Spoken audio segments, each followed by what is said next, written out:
Ayan guys, ang sunrise dito sa Puayrit. Ayan na siya. Good morning, Doha, Qatar. It's not Doha, it's Puayrit, Qatar. Very nice. So nasaksihan ko dito ang sunrise.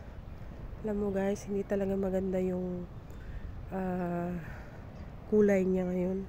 Kasi parang alam mo yung red na red siya. Ayan.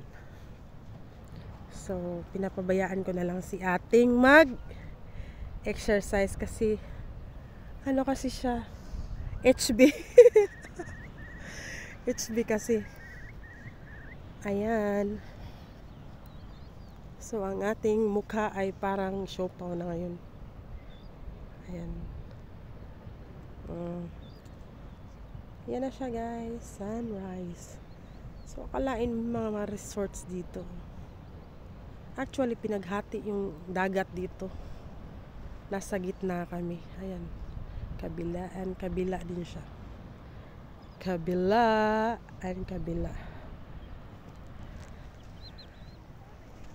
Ayan yun. Daanan lang namin. Papunta dun. Nasa gitna kami ng dagat. So, okay naman siya. See?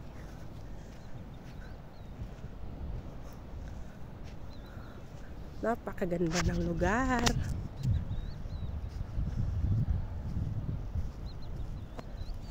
Parang nakakawala ng stress din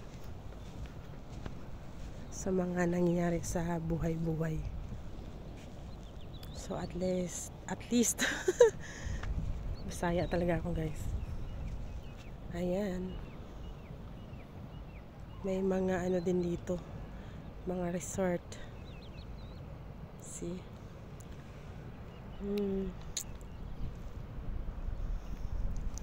So galit na si Haring Araw. Pero yung weather dito guys is nag-change na talaga siya. Malamig na siya. So hanggang ngayon hindi pa ako gumagaling sa sipon.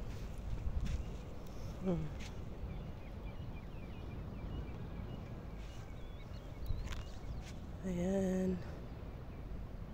So naabutan na kami ng umaga dito. Kasi baka ito na yung last ko dito, char. Malay natin.